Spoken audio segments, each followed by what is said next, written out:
আজকে যাচ্ছি বহরমপুর আর সন্দীপ যাচ্ছে চেন্নাই।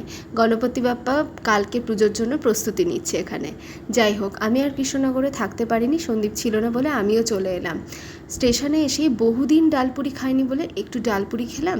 কৃষ্ণনগরের ট্রেন ধরে আমি এলাম বহরমপুর। স্টেশন থেকে নেমেই দেখি ও মা, দুর্গাপুজোর প্যান্ডেল তো অলরেডি শুরু হয়ে গিয়েছে। বাড়িতে ঢুকেই প্রথমে গেছি রান্নাঘরে, ঢাকনা খুলেই দেখি মা করেছে পুঁই শাক ইলিশ মাছের মাথা দিয়ে, ঘন করে কলাইয়ের ডাল, লাউ ঘন্ট, আমার প্রিয় কাঁকরোল ভাজা, আর সব থেকে যেটা প্রিয় ইলিশ মাছ, আর সাথে ছিল কুমড়ো পাতা দিয়ে তিল বাটা দিয়ে একটা দারুণ ফাটাফাটি খেতে একটা মচমচে বড়া।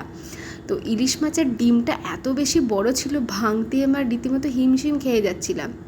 এই ডিমটা দেখে সন্দীপের কথা খুব মনে পড়ছিল, কারণ ও এই রকম মাছের ডিমওয়ালা ইলিশ মাছ খেতে ও ভীষণই ভালোবাসে।